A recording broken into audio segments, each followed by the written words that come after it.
Bom dia, boa tarde, boa noite galera do YouTube, eu sou Ítalo Luick e você está no canal da Informática Avançada. E hoje vamos falar sobre a história do Nintendo PlayStation, né? Bom, na minha opinião pessoal, na indústria dos videogames, né, vários prejuízos financeiros que muitas empresas tiveram foi por uma palavrinha chamada arrogância. É a melhor palavra que descreve a atitude que a empresa toma e, consequentemente, ela toma prejuízo financeiro. Várias empresas já tiveram atitude arrogante no passado e algumas estão colhendo isso até hoje, né? A Nintendo já foi arrogante, a Sony já foi arrogante, a Microsoft já foi arrogante e a Sega já foi arrogante, entendeu? Né? Não necessariamente tudo foi arrogância pela parte da empresa. Alguns foram maus projetos e outros foram investimentos financeiros que não deram muito certo, entendeu? Se ela tivesse usado o tempo e o dinheiro dela para outra coisa, talvez ela não tivesse Capinaíba hoje, ou não fosse do jeito, né, que é hoje, entendeu? Vamos começar pela a história da indústria dos videogames, né? Vamos começar lá pela terceira geração de videogames, a geração do Master System e do Nintendinho, né? O que realmente pecou nessa geração, o início praticamente da geração de videogames, na minha opinião pessoal, foi em relação a save de games, né? Naquela época não era muito comum ter save de games, apenas no computador, eu acho, eu nem sei se todos os jogos tinham essa implementação. Entendeu? Né? E nos consoles foi desastroso. Tanto é que a Nintendo lançou lá uma gambiarra lá. E alguns jogos, dependendo se a empresa quisesse fazer o sistema de save, tinham saves, entendeu? Então realmente eram poucos jogos. E naquela época, para você zerar um jogo, você zerava na raça. Entendeu? Bem diferente de hoje em dia, né? Naquela época tinha um tom mais hardcore, era mais difícil, entendeu? Os jogos tinham um preço um pouco mais elevado. Tô falando aqui em relação ao Brasil. Entendeu? Então, quando o cara conseguia um jogo, o cara aproveitava, né? Depois, na quarta geração dos videogames, foi aí que começou a indústria dos videogames, né? Pra quem não sabe, a Nintendo achou que o Nintendo dela ia reinar um bastante tempo. Mas logo veio o Mega Drive da Sega que lançou antes, e ela viu que ia ter que lançar um novo console, né? Aí veio o projeto do NES 2, né? Que é o nosso Super Nintendo, como todo mundo conhece, ou Super Famicom no modelo japonês. Né? Pra quem não sabe, né, a título de curiosidade, nós temos uma curiosidade muito legal aqui para poder falar para vocês, né? O Nintendinho japonês, ele tem nome diferente da versão americana, é porque na época no Japão não tinha ainda um conceito sobre videogame e computador, né? Ele é chamado de Super Famicom, né? Super Family Computer no Japão, porque naquela época, né, eles não tinham muita diferença disso. E nos Estados Unidos virou o NES, Nintendo Entertainment System, uma plataforma de entretenimento, entendeu? Então, para você ver como era a ideia, né, para cada tipo de público. E lembrando, né, que quem salvou a indústria dos videogames foi a Nintendo antes da crise dos anos 80, 70, 80. A Nintendo fez o Nintendinho, o povo americano e japonês gostou, e você sabe como que é, porque a indústria de hoje de videogames vive por causa disso, né? Falando sobre a quarta geração, né, eu já introduzi a quarta geração de videogames, que é a geração do Mega Drive e do Super Nintendo. Uma coisa muito legal, né, que pouca gente sabe, é que essa versão ia ter como se fosse uma versão Pro, uma versão melhorada do Super Nintendo e do o Mega Drive, entendeu? O nome do Mega Drive porradão seria Projeto Neptune, e o Super Nintendo ia ser o Nintendo PlayStation, que foi um projeto que falhou, entendeu? Pra quem não sabe, a Sega fez bastante, na minha opinião, foi uma coisa muito errônea que ela fez, que fez com que ela falisse, né? Mas não foi aí, né? Aí foi só um projeto ruim, né? Ela fez o Sega 32X, que era um adaptador que convertia os cartuchos do Mega Drive para rodar a 32 bits. Eu nem sei se isso era 32 bits na verdade, né? Mas dava tipo algum tipo de potência. E o adaptador do Sega CD, que dava para rodar a mídia de CD, que era uma mídia bem nova na época. Eu vou ser sincero, minha opinião pessoal, entendeu? Eu achei uma puta de uma gambiarra, até mesmo olhando para o contexto histórico. O preço não era condizente. Seria muito melhor se a Sega tivesse feito o projeto Neptune, tivesse feito um Mega Drive, já com a entrada do 32X, que provavelmente tinha algum tipo de melhoria, né, em relação à parte de chip de som, a chip de imagem, entendeu? Ia ter uma potência gráfica melhor, não sei quantas vezes, entendeu? Eu não entendo sobre a arquitetura de hardware dos videogames antigos, que é bem diferente de hoje em dia, entendeu? Então, não dá pra especular, mas provavelmente a Sega não ia dar um vacilo, ia botar um chipzinho de som melhor, entendeu? Algum chip de imagem, ainda mais porque você tem uma mídia de CD, que é um salto revolucionário para a época, né? Porque um cartucho lá, não sei quantos MB tinha, KB, entendeu? De espaço, e pulou para uma mídia para 600 MB, que na época era algo revolucionário. Você poderia trabalhar melhor em relação, né, a sprite de imagem, a qualidade de trilha sonora. Uma coisa chamada também é o Full Motion Video, né? Que é um tipo de vídeo de animação, né? Basicamente é um videozinho simples, né? Como se fosse uma cutscene para ser introduzida no jogo, entendeu? Que fazia imagem em alguns quadros. Não chegava a ser um vídeo normal que a gente vê hoje em dia, em 24 quadros, mas uma animação mais simples e que realmente para a época era algo assim surpreendente. Claro que foram muito poucos jogos que adotaram essa tecnologia, o Full Motion Video no Mega Drive, mas é interessante de comentar isso, né? E foi por isso, né, que esse projeto do Sega Neptune falhou. Porque quando o Sega Neptune lançou, já estava em lançamento o sucessor, que foi o Sega Saturno, entendeu? Aí, pra que o cara ia comprar um videogame antigo se já tinha um videogame novo, o gráfico é melhor, e eu não lembro se era retrocompatível, entendeu? Então não tinha muito necessidade de comprar, né? Voltando ao console anterior, na parte da Nintendo, né? Por que dropou o Nintendo PlayStation? O Nintendo PlayStation foi uma ideia muito boa da Sony e da Nintendo, né? Que eles poderiam ter feito uma parceria muito boa e ter dado muito fruto para a indústria dos videogames, entendeu? Falando a título de curiosidade, né? Eu não sei se a Nintendo e a Sony ia melhorar o hardware 2D do PlayStation, quer dizer, do Nintendo PlayStation, né? Que é o Nintendo que a gente conhece, né? Ou se eles iam botar só um chip, né, para fazer o 3D como se fosse o PlayStation 1 que a gente conhece, né? Para quem não sabe, né, o Nintendo PlayStation, né, tem alguns design, uns concept design de um Super Nintendo embaixo com uma entrada de CD, mas na verdade não é isso. Existe sim um protótipo, não é o console final. Muita gente fala que é o console final, mas é um protótipo de como seria o Nintendo PlayStation.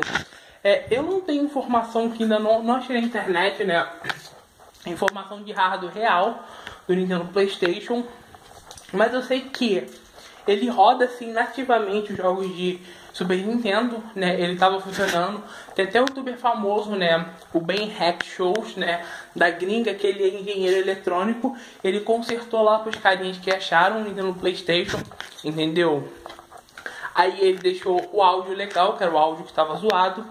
E sim, rodava mídia de CD do Nintendo PlayStation. Só que eu não sei se a parte do CD era só para você ter uma nova mídia e você ter o mesmo hardware do Nintendinho, ou se a Nintendo deu o mesmo hardware do Nintendinho e deixou o hardware 2 vezes mais forte ou 3 vezes mais forte. E talvez, e outra coisa, eu não sei se o projeto ia ser adicionado, né, como se fosse um upgrade, entendeu? Ia ser lá, por exemplo, 2, 3 vezes mais forte o gráfico, o chip, né, de vídeo de processador do Nintendinho, né, para imagem 2D, e seria adicionado um chip de gráfico 3D, que é o chip do PlayStation 1, entendeu? Que a gente conhece, né? Porque o PlayStation 1 praticamente é o projeto do Nintendo PlayStation que a Sony pegou e lançou para ela, entendeu? Então, o Nintendo PlayStation poderia ter sido um Nintendinho melhorado, né, para imagem 2D, né, com o chip, né, do PlayStation 1 que a gente conhece, entendeu? Eu vou ser sincero, eu não posso falar isso porque eu não sei, né? Eu não sei só se o desenvolvimento de hardware... Eu sei que o PlayStation 1 tem vários jogos 2D, né? Mas ele manda muito bem no gráfico 3D, entendeu? Porque naquela época a programação de jogos era um pouco mais complicada, entendeu? Né? Eu não sei se precisaria só um chip para gráfico 2D, ou um chip para fazer gráfico 3D. Eu tô falando chip em relação a processador de imagem e vídeo, CPU e GPU. A gente fala chip, né, porque naquela época não tinha o conceito ainda de processador e placa de vídeo. Era tipo chip de processamento e chip de vídeo, entendeu? Aí, em relação ao Nintendo PlayStation, né, eu acho que foi o maior vacilo da Nintendo, né, a primeira mancada barra arrogância, né, que elas fizeram, e ela tomou um prejuízo financeiro imenso, né, ela poderia ter vendido muito console, até mesmo se fosse um projeto mais simples, que tivesse só mesmo a mídia de CD, ainda deixaria o Super Nintendo aí por um bom tempinho até lançar o sucessor, o Nintendo 64, né. Em relação ao Nintendo 64 e o Sega Saturno, e ainda tem o estreante, o PlayStation, mas o PlayStation não tem necessidade de falar que vocês já sabem sobre o PlayStation, entendeu? Né? O Saturno, né? Por que ele dropou? Né? O Saturno até que foi legal, né? Só que na época dele ele tinha um preço muito caro, entendeu? E ainda não tinha recursos, né, de implementação de vídeo gráfico que você justificasse comprar um videogame novo, ainda mais pelo alto preço. Ainda não tinha jogos, né? E o Saturno ficou ele meio pouco abandonado. O Saturno, ele até que vendeu bem, razoavelmente, mas ele dropou porque a SEGA também sacaneou o pessoal, né? A SEGA no lançamento do Saturno lançou o console acho que uma semana antes ou um mês antes, entendeu? E não tinha jogo lá para o pessoal comprar o lançamento, entendeu? E as empresas que vendiam começou a boicotar, não vendeu o videogame, entendeu? Aí o Saturno dropou, entendeu? Aí voltando em relação ao 64, já foi 2 gerações que a Nintendo fez merda e ela conseguiu sobreviver, entendeu? Aí veio o 64, né? Tem uma piadinha assim que o pessoal fala que a Nintendo não sabe fazer hardware. Eu vou ser sincero, né? Não é que a Nintendo não sabe fazer hardware. A Nintendo não sabe projetar projeto. Alguns projetos da Nintendo são muito bons, outros são meio assim, vou dizer ruins. Mas em alguns conceitos são mal projetados, né? O Nintendo 64, na época, né? Ele foi muito bom, entendeu? Eu acho que a força do 64 ele é equivalente até mais forte que o Saturno, porque ele só tinha só um processador. O Saturno ele era também brabo, que era 2 processadores, entendeu? Outra coisa que também fez dropar o Saturno, né, pro pessoal não gostar, até mesmo a desenvolvedores de jogos, é que ele era um console dual CPU, entendeu? Pra quem não sabe, a SEGA, a Nintendo, né, chegou a oferecer o projeto, né, do PlayStation 1, né, depois que dropou com o Nintendo PlayStation lá pra SEGA, e a SEGA falou, você não sabe fazer console, e cancelou, né. Talvez a gente poderia ter um Saturno igual uma junção de PlayStation 1 com Saturno, ia ser muito louco, entendeu? Aí, ó, uma empresa desistiu e até outra, mas a Sony foi sozinha e conseguiu ir bem, entendeu? A Sony arrebentou na geração PlayStation 1 porque ela fez 2 coisas muito importantes. Ela fez um hardware legal, ela botou um preço legal no console, acho que era 199 ou 299, né?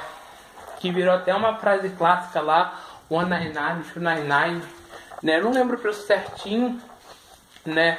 Mas por que foi muito bem? Era muito fácil de desenvolver para o PlayStation 1, entendeu também? E a Sony naquela época era um pouco mais humilde. Chegava assim na empresa que fazia o jogo, né, me ajuda aqui, eu sou uma empresa nova, tô com um produto interessante, né? É fácil de fazer pro meu produto, entendeu? Então, rapidinho o PlayStation 1 virou um sucesso, entendeu? O Saturno dropou por várias falhas de projeto, entendeu? Eu vou ser sincero, o Saturno não é um videogame ruim, mas as falhas de projeto fez com que ele dropasse, entendeu? Eu também acho que se o Saturno tivesse sido bem feito, talvez ele ficaria ali entre também o PlayStation 1, graficamente falando, alguma coisa assim, para mais, para menos, assim, numa curva, né? Talvez até com os mesmos jogos, né? Mas a SEGA vacilou, normal, né? Outra coisa também que o Saturno também teve problema é que, tipo, por exemplo, o Saturno já tinha mídia de CD, entendeu? Mas não deu muito bem porque eles não souberam implementar, entendeu? Essa mídia na programação, entendeu? Então matou um console, entendeu? Mesmo com uma mídia muito boa, entendeu? E lembrando que eu acho que o Saturno também tem entrada para cartucho e rodava os do Mega Drive. Isso era muito bom na época. E talvez deva rodar até o treco do lado do Sega CD, entendeu? Bom, né, voltando ao Nintendo 64, né? Foi outra derrota da Nintendo, que a Nintendo ela só dropou com o 64 por causa da mídia. O Nintendo 64 era para ter saído com CD, a Nintendo só de sacanagem com relação à pirataria e não querer pagar royalties com ações da mídia do CD, né? Ela tomou em bunda, entendeu? Foi pro saco por causa de mídia, entendeu? O Nintendo 64 até que tinha um hardware bem decente pra época, entendeu? Aí a Nintendo ela tinha vários acordos com vários publicadores de jogos, a Square, a Activision, EA. O que eles fizeram, né? Como o PlayStation 1 também estava vendendo muito, era muito mais fácil de fazer para ele, né? E tinha uma mídia muito maior, entendeu? Todo mundo migrou para o PlayStation. Claro que sim, alguns jogos também continuaram no 64, entendeu? Até o Resident Evil saiu no 64, mas você consegue ver a discrepância da diferença de o gráfico de um Resident Evil 1, 2, né, do 64 com o PlayStation 1 da vida real, entendeu? Né? Aí continuando, né, essa saga de arrogância, vamos partir para a geração PlayStation 2, né? Que foi o Play 2, o GameCube, o Xbox e o Dreamcast, né? O Dreamcast dropou também pela mídia, né, que já estava na época da mídia do DVD, entendeu? E porque a SEGA, né, ela também não fez um projeto muito bom, entendeu? Ela tinha uma ideia legal, um conceito geral legal, entendeu? Uma coisa muito legal para falar sobre o GameCube não, o Dreamcast, é que eles tinham um projeto na época, entendeu? De fazer dois videogames, um mais forte e um mais fraco, entendeu? Pelo que eu sei, eles tinham sim um kit de desenvolvimento, né? O Dreamcast, uma versão mais simples e uma versão mais fraca. A versão mais simples parece com um videogame, a versão mais forte parece com um computador, né? E talvez, né, não sei como é que foi, o Dreamcast que saiu foi a versão que a gente conhece, que eu acho que é a versão mais barata. Eu acho que na época a SEGA ia fazer uma versão de Dreamcast, né, uma versão PC, entendeu? Para o consumidor final, claro, com diferença do kit de desenvolvimento, mas como se fosse um PC. O cara lá comprou um PC, botar na sala e ter um videogame e já ter um jogo dedicado. Lembrando que o sucessor do Dreamcast foi o Xbox, entendeu? O primeiro Xbox, um pessoal do time de desenvolvimento da SEGA pulou para a Microsoft e virou o Xbox, o primeiro. É uma coisa que eu achei muito legal, né? Então, o sucessor espiritual do Dreamcast é o Xbox, entendeu? Voltando lá ao GameCube e PlayStation 2, porque o PlayStation 2 arrebentou, né? Ele fez a mesma coisa com o PlayStation 1, entendeu? Fez um hardware legal, distribuiu o kit de desenvolvimento grátis para várias desenvolvedoras, soft houses mais simples, tinha um hardware legal, tinha uma mídia nova que era o DVD, entendeu? E o PlayStation 2 dominou o mundo, entendeu? Eu vou ser sincero, eu acho que o GameCube também não deu certo por várias coisas, né? A Nintendo já tinha perdido força, né? Com as desenvolvedoras de videogames, entendeu?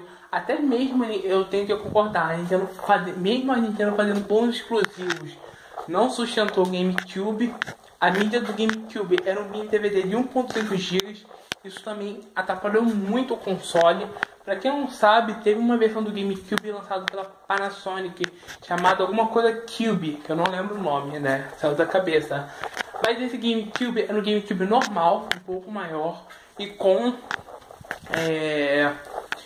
entradas de DVD, então você podia ler DVD. Então, naquela época era muito possível botar o GameCube com DVD. A Nintendo não lançou isso por causa de um negócio de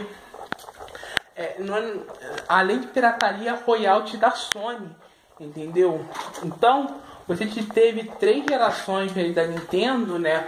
O Nintendo PlayStation que não foi, o Nintendo 64 que dropou, o GameCube que dropou, vendeu aquela coisa normal, mas eu não tô falando aquela coisa de vender normal, tipo assim, igual o PlayStation 2. Você fala do PlayStation 2, mesmo que o cara não entenda de videogame, ele já ouviu falar o nome do PlayStation 2, entendeu? É tipo isso, esse naipe, entendeu? Então, o GameCube dropou pela mídia, entendeu? E pela Nintendo também ter vacilado, entendeu? Na época do... Pra quem não sabe, o GameCube é mais forte que o PlayStation 2. E o PlayStation 2, né? Quer dizer, o Xbox era mais forte, entendeu? Aí o GameCube, entendeu? Ele foi assim, na minha opinião, um fracasso. Foi um console mal compreendido. Ele poderia ter sido sido um console melhor, entendeu? Em relação ao mercado, entendeu? Poderia ter sido um console melhor, mas não foi. E voltando lá falando do Dreamcast, eu fiquei muito chateado, entendeu? Depois que eu descobri essa informação, porque eu vi também o dev kit do GameCube, o dev kit do Xbox One, entendeu? E o dev kit é igual no PC, o que me deixou feliz, entendeu? Então, na época do primeiro Xbox, por que o primeiro Xbox deu certo? Entendeu? O cara juntou uma ideia que já tinha no mercado, que já era muito boa, que era um videogame, né? Botou um hardware de PC, que devia ser um Pentium 2 ou um Pentium 3, eu não lembro na época, entendeu?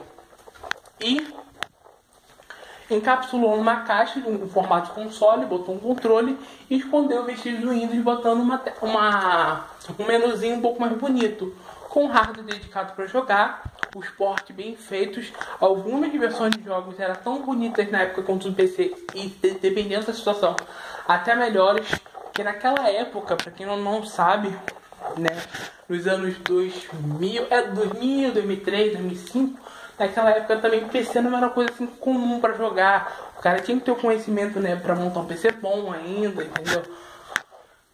Instalar drive, entendeu? Que também era uma coisa chata, entendeu? Então o Xbox, né, foi uma coisa muito legal, entendeu? Se eu fosse a Microsoft, né, na época, né, quando eu tivesse feito o projeto do Xbox, tinha botado um pouquinho um hardware melhor, um Pentium Pro, entendeu? Um Pentium lá, alguma coisa assim, porque eles também não sabiam que o videogame ia fazer tanto sucesso, entendeu? Claro que talvez o videogame ficaria um pouquinho mais caro, mas como um aparelho dedicado para jogar ia ficar muito bom, entendeu? Né? Voltando, né, falar sobre indústria dos videogames, né? Falar sobre o PlayStation 3. Por que o PlayStation 3 dropou um pouco, né? O PlayStation 3 até que vendeu bem, mas eu vou ter que engordar que a geração do PS3 360, o 360 ganhou, né? Mas não significa que o PlayStation 3 também foi muito ruim. O PlayStation 3 é a maior palavra que quando o dinheiro sobe a cabeça, a arrogância sobe a cabeça, a Sony toma prejuízo financeiro, entendeu? A versão original do PlayStation, pra quem não sabe, ia ter 2 saídas HDMI, ia ser caro pra caraca, acho que $600, $800, entendeu? Então, naquela época, todo mundo correu pro 360 porque o PlayStation 3 tava super caro, né? Além de as versões revisadas do PlayStation 3 terem tirado a retrocompatibilidade com o PlayStation 2, a retrocompatibilidade com o Play 1 ficou, entendeu? Em todos os modelos, mas